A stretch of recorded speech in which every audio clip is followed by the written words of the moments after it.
سلام، وقتتون بخیر. یه تست کلینیکی داریم از دستگاه لیزر دایود 980 نانومتر سوگا. دستگاهیه که در ویدیو قبلی باهاش آشنا شدید و الان میخوایم ببینیم در کار کلینیکی عملکردش چطور به نمایش میگذره.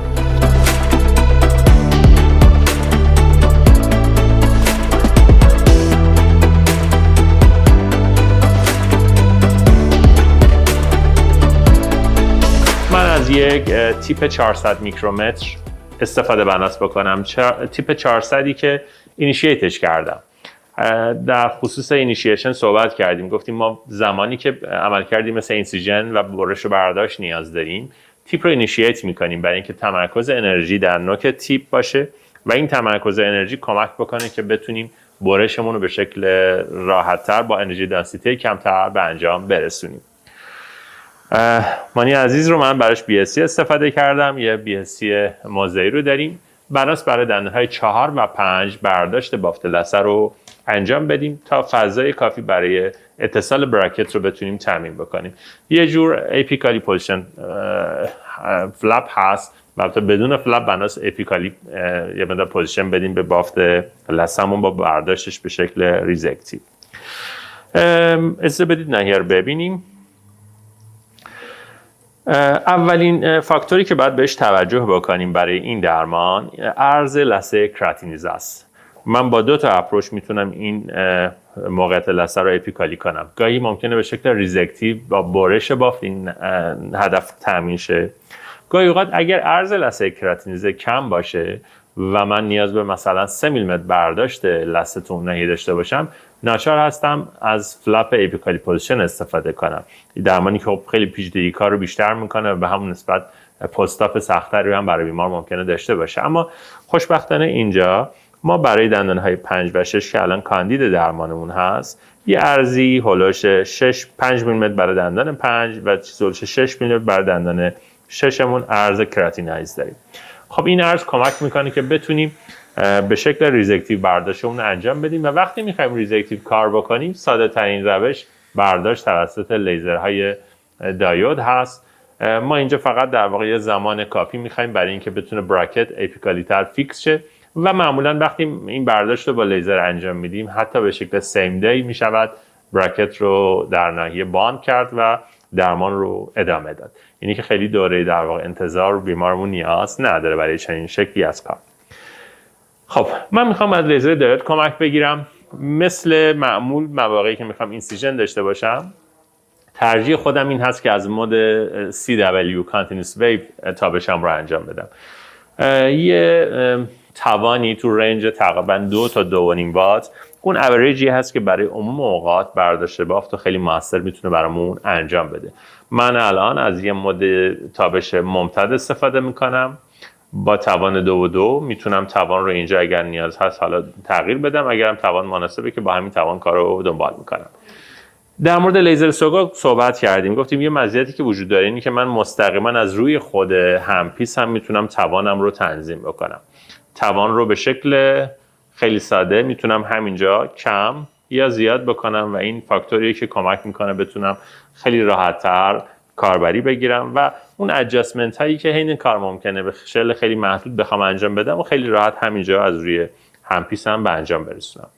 همینطور سویچ کردن بین 2 مود ریدی و استنبای هم باز به همین شکل از همینجا و از روی هندل خیلی ساده برام قابل انجام هست. بسیار خب من توان 2.2 رو انتخاب کردم برای این برداشت. طول موج 980 نانومتر اثرات ترمال رو خب اعمال میکنه قاطعاً.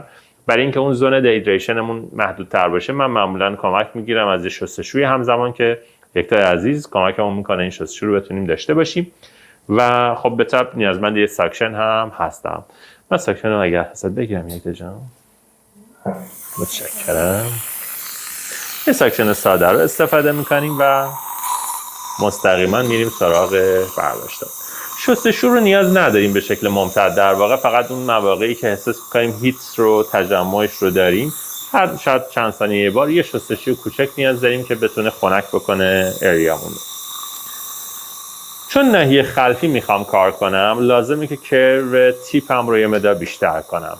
من این کرو رو معمولا دستی انجام میدم، ولی اینجا خوشبختانه یه دیوایس مناسبی دارید که میتونید این کرو رو با کمک این دیوایس به انجام برسونید. من از همین تولز کوچیکی که داخل خود کیت هست کمک میگیرم برای اینکه کرو بدم به تیپم و با یه چنین کروی میتونم تابشم رو در ناحیه خلف به انجام برسونم. خب یه مقدار کوچیک سر رو میخوام سمت من اینجا برگردیم. عالی شد، ممنونم. شما هم تک پایین رو لطفا برام نگاه. خب همینطور که گفتم کراتینیزه کافی رو اینجا داریم. من خود بلندتر باید صحبت کنم که صدای سکشن مزاحمتون نباشه. اینجا من برداشتم رو با 2 تا اپروچ میتونم انجام بدم. اگر لثه من ضخامت کمی داشته باشه، شاید ترجیح این باشه لایر بر لایر از بالا شروع کنم، لایه لایه برداشتم رو انجام بدم تا برسونم به عمق دلخواهم. همون جاهایی که تیکنس بافت بیشتر هست، این برداشت لایه لایه از رأس مارجین معمولا خیلی زمان بره. تو چنین شرایطی معمولا ترجیحمون این هست که برداشت رو به شکل اکسترنال بول، مثل کاری که در ژیجیوکتومی انجام میدیم، با این الگو انجام بدیم و اون میزان لثه‌ای که نیاز داریم رو از ناحیه برداشتش رو انجام بدیم. من دستگاه رو در مود ردی قرار میدم، نور پایلوتم رو میتونم ببینم و حالا شروع کنم به برداشتم با توان 2 وات به شکل کانتینیوس ویو. خوشبختانه بدون پدال هم در این دستگاه من میتونم برداشتم رو خیلی ساده انجام بدم با کمک باتنی که روی خود همپیس تعبیه شده. تیپ هم اینیشییت شده، بنابراین برداشتم نسبتا روان باید پیش بره. اگه فکر میکنید برداشتتون برداشتیه که سرعت کافی رو نداره، 2 تا کار میتونید انجام بدید. میتونید اینیشییشن رو بیشتر کنید یا اینکه میتونید توان رو افزایش بدید. من با توان یه مقدار بالاتر کارم رو ادامه میدم.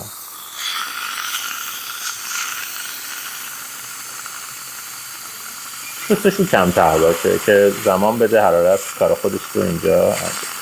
حالا برداشتم رو به شکل موثرتر میتونم دریافت کنم. شستشو هم خب اون عملکرد خنک کنندگیشو داره اعمال میکنه.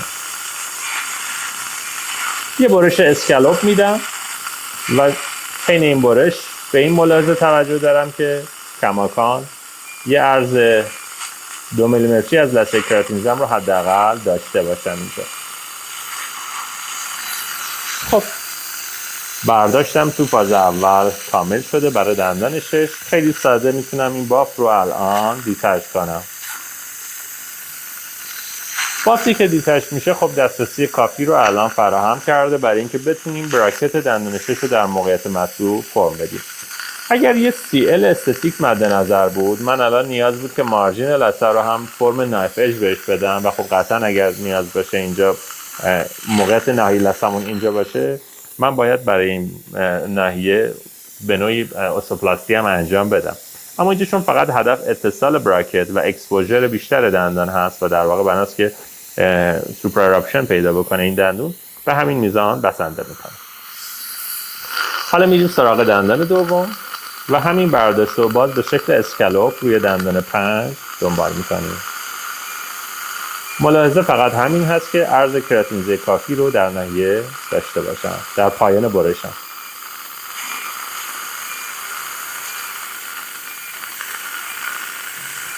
برداشت موثری رو دارم از لیزر دایو دریافت میکنم.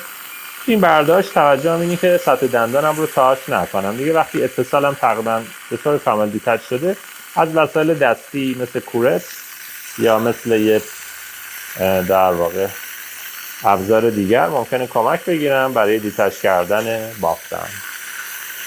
بسیار خوب، این بگیری. کاری که می‌خواستیم تقریبا کامل شده. ما الان تقریبا هولوش 3 میلیمتر از عرض لثه رو کاهش دادیم. کماکان کراتینیزه کافی رو دارم. می‌بینید روی دندان 6 من تقریبا 3 میلی دیگه کراتینیزه دارم. روی دندان 5 هم مینیمم 2 میلی دیگه دارم. و خب این ناحیه چون ما یه مقدار ریلپس رو خواهیم داشت هفته آتی، ما کراتینیزمون کاملا به شکل مناسب ترمیم پیدا خواهد کرد. این برداشت فقط یه پنجره زمانی میده به ارتودنتیست تا بتونه براکت خودش رو در مقاطع دلخواش باند بکنه و اون مرحله اراپشن دندان رو ادامه بده. به جهت ترمیممون از اونجایی که حین کار ایرگیشن رو داشتیم، ترمیم نسبتاً استریت و بدون دردسری خواهد بود. ما اینجا یک کوآگولیشن رو در سطح زخم دریافت کردیم به واسطه اثر ترمالی که لیزر ایجاد میکنه.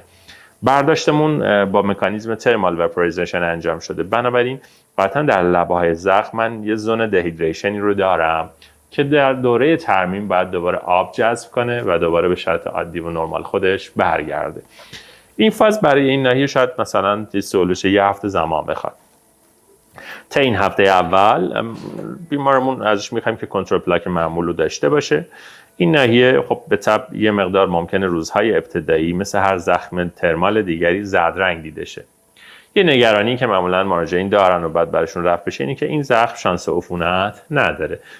اگر در واقع شما دما رو کنترل کرده باشید، خیلی درد پستاپ هم بیمار تجربه نمیکنه بعد این درمان و یه ترمیم سریع و موفق رو میتونه انتظار داشته باشه. و فقط من از این جهت که نگران عفونت نباشه بیمار، معمولا این توضیح رو میگم که این زخم سطحش در روزهای اول زرد رنگه و این زردی به هیچ وجه نشانه عفونت نیست که از اون جهت بیمارمون نگرانی نداشته باشه. خب خیلی خیلی متشکرم، نتیجه خوبی هم شد و کارمون تمام هست. من یونیت رو برمیگردونم که میتونید پاشید. من به نظرم مثل اولین فرصت بتونی براکت رو متصل بکنی خیلی راحت داری. حتی همین امروز هم این امکان رو داری که اگر میتونید تنظیم بکنی وقتی رو براکت برات متصل شه. مرسی. از شما هم ممنونم بابت همراهیتون، همینطور از شرکت نوتریدنس عرضه کننده لیزرهای سوگا برای هماهنگی برای ضبط ویدیو. خیلی متشکرم.